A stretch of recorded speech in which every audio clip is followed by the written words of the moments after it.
Hayyee nageenyi waaqayyoo isiniif haa baay'atu akkam jirtu nagaa keessaan ani nagaa kooti galata waaqayyo.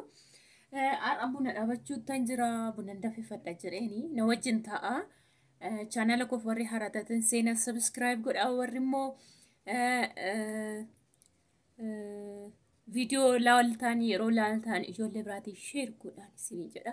Bashannana yaadaaf gaafiidhaaf yaada ta'uu danda'a. Waan baay'eedha waan ta'eef gara buna danfisuu godhan deeman na wajjin. Reefu nalaa dhufe booda immoo waan hojjennu tafuufan isiniin jedha.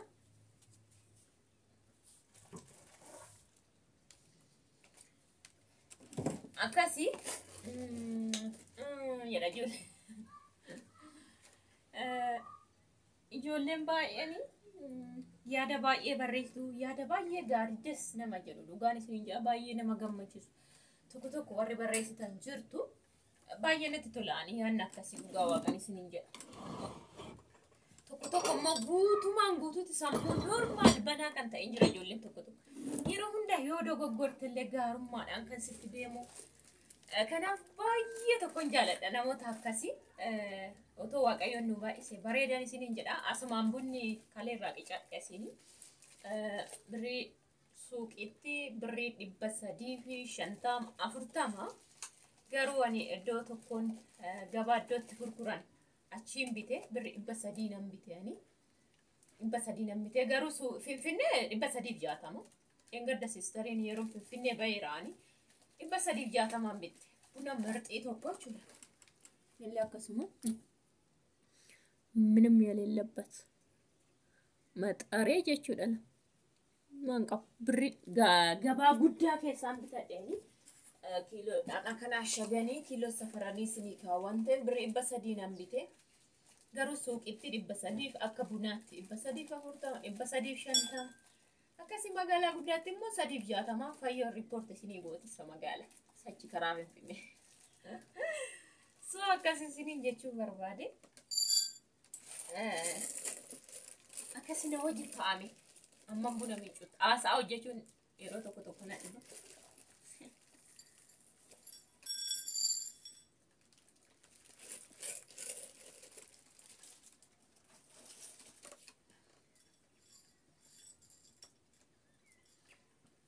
Akkas ijoolleen na jajjabeessaa fi baay'ee tokko na wajjin ta'aa jirtan galatoomaa yaada gaarii naa qabdan galatoomaa ammallee naa barreessa. Otoo natti tolee akka yaada keessanitti isinii gochuu nan barbaada.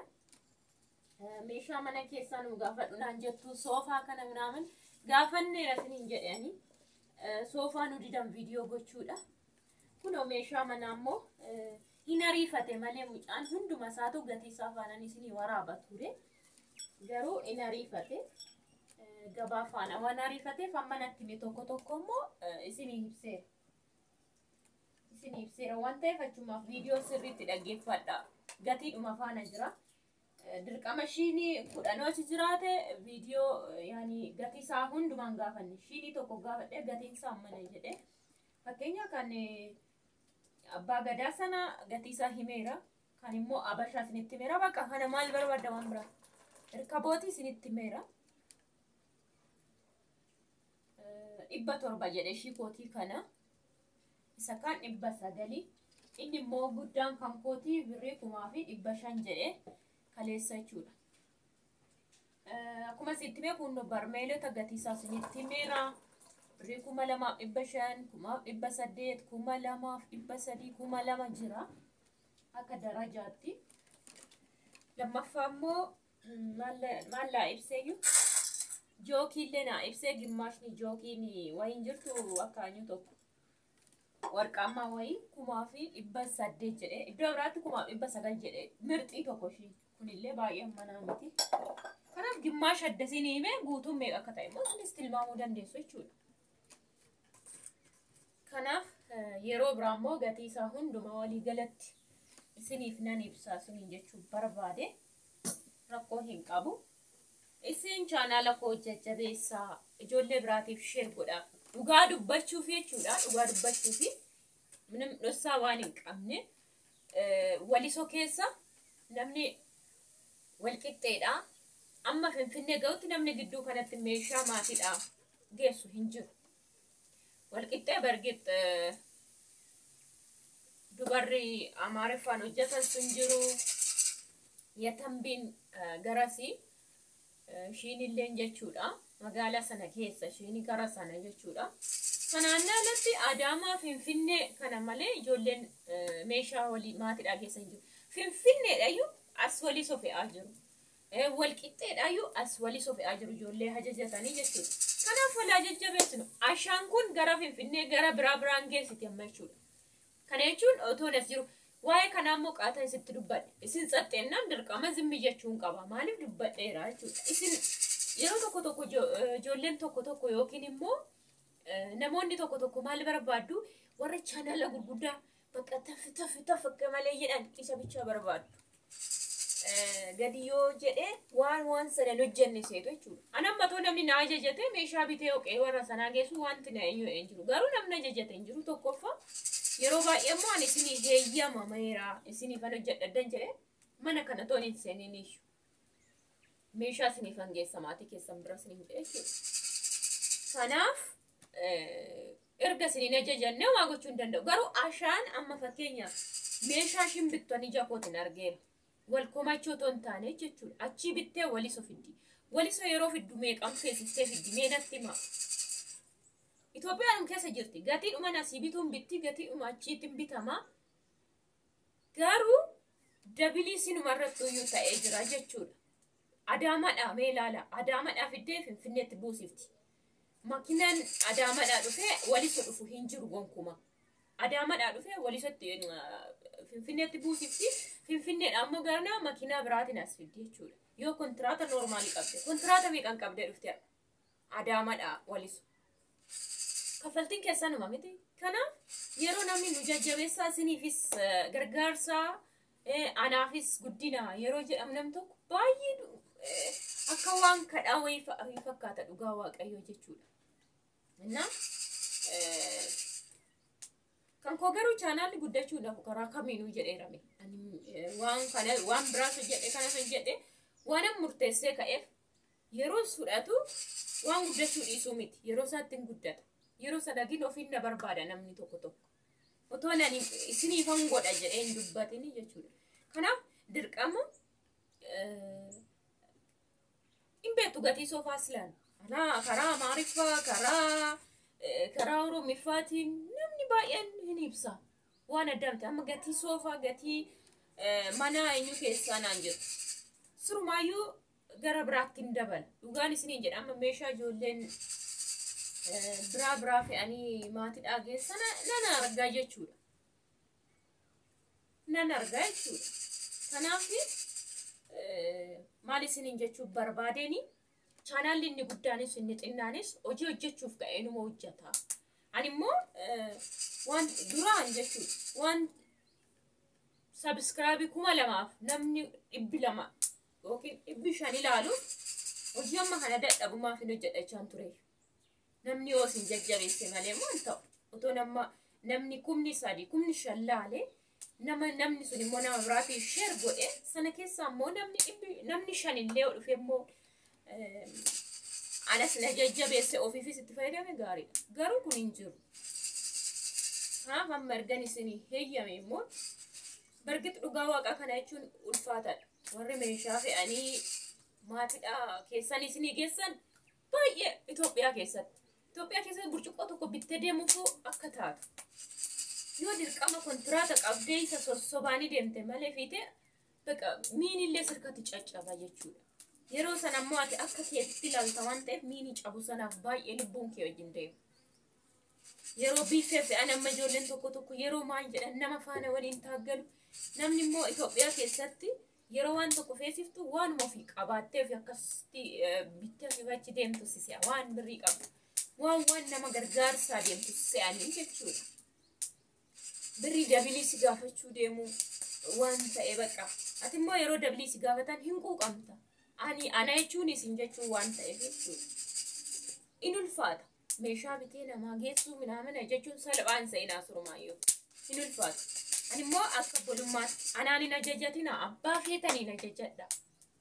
Abbaa feetanii garuu fayyadama meeshaa bitadhaafi ol kaawwadha.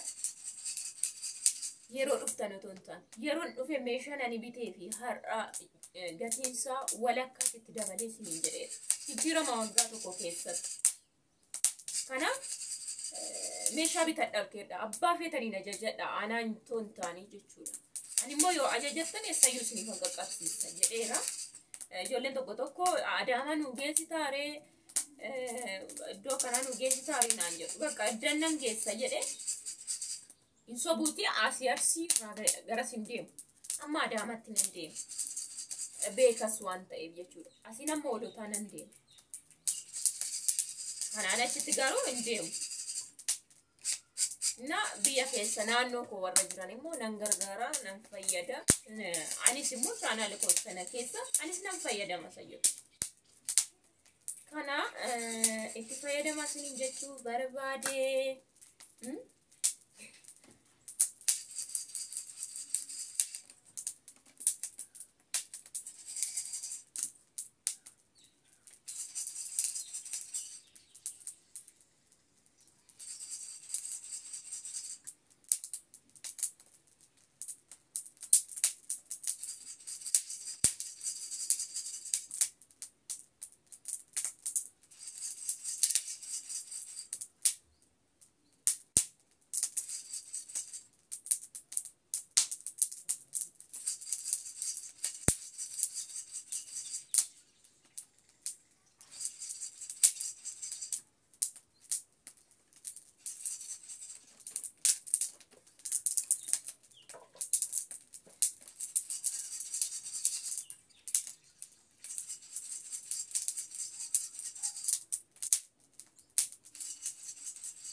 Gubdeedhaan hin jeenaan.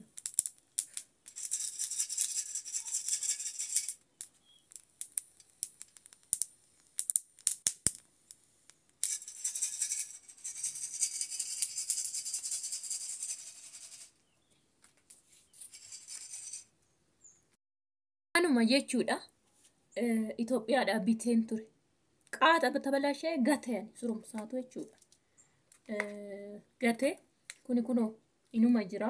Kana lafaanan dheetuun dhaabadhee cabsedha. Ishi kanammoo istoofii bukkeetti lokkoseen iddoon kun gubate istoofiin harkaan laaxxi goonaniin itti mare malee normaal baay'ee tokko hojii siin hojjatti jechuudha. Meeshaa akkasumaan zalbaajis fidanii dhufna isinitti meera dhugaa waaqa Israa'el. Maashinii akkana yoo bittan isiniin bulu as keessa Itoophiyaa keessa. Kana fidadhaa booda xinnoo sitti fakkaatti isa kana isinii wayya. Amma Itoophiyaa keessatti waggaa sadii bittan waggaa tokkoo fi 8 fayyadame guyyaa tokko waan biraatti fayyadame. Guyyaa tokko jechuudha. Kanatti malee mooyyee bunatti tumanis hin qabu kan bira. So fayyadama.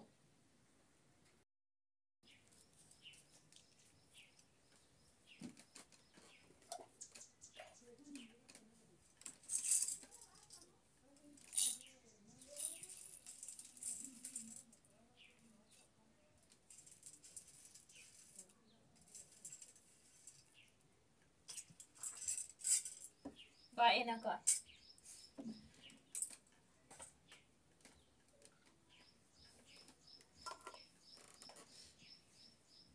Guutuu waan ta'eef irraa qannasi.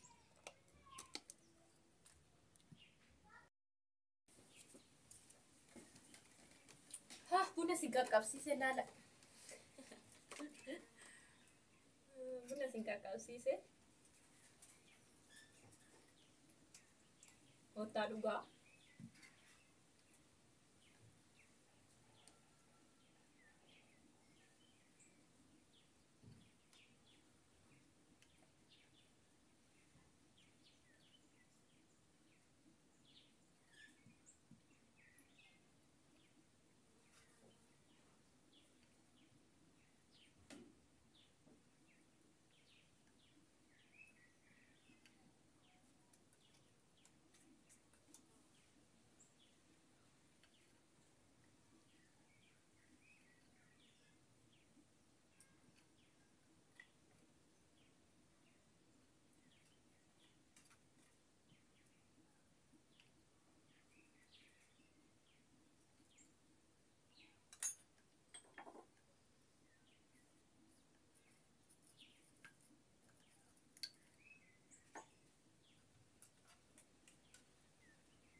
kanarraa saba koo waan madhaan ta'eef jedha. Manatti na kaa'adhe nama waamee dhugaa afan bita biyya rabaattu nan hojjedha miti. Namni alaa birri 50 ganaan shumburatti akka alatti jechuudha. Garbuun gabaatti kiiloo ani beeku kan 10 yaani burcuqqoon tokko birri 10 jechuudha.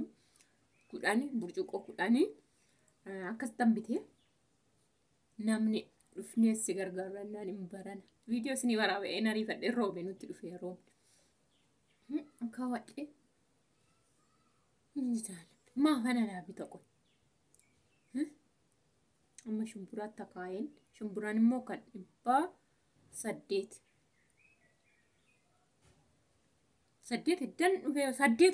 dan Itoophiyaa seenee 8 kan 100 laala garbuun 10 ta'e ni 8 kan 100 jechuudha.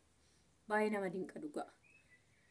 Anna akkasii amma nama koo waan maddaa isin obaasuuf inni isin gojjoo maasisuuf ani malee isin obaasuuf miti. Qopheeffadhee kun hojjetaman turtur jettee amma daqiiqaa booda namni dhufa nagaatti isiniin jedha. Chaanaala koo subscribe godhaa dhugaan isiniin jedha. Share godhaa ijoollee tokko waan rumti jirtan share godhaa isaan keessaa dirqamsiisate subscribe godhi jedhaani maatii koo gochisiisa. Namni tokko nama tokko yoo hajaje ana reessan jira. Videoon immoo yoo isinitti tole yoo isin gammachiises like godhaa yoo isin gammachiisu baate dislike sun jirti. Godhaati bira darbaa yaada qabdan gaafii kamirraa yaada waan fedhe irrattu gaafii qabdan yaada qabdan naa barreessaa. Lakkoofsa bilbila koo yeroo hundumaa na gaafatu kaleellee viidiyoo mata dure viidiyoo irratti barreesseera achirraa fudhadhaan isiniin jedha. Yaada qabdan naa barreessaa gaafii qabdan na gaafadhaa. Baqa baay'ee oduu isintti baay'ise.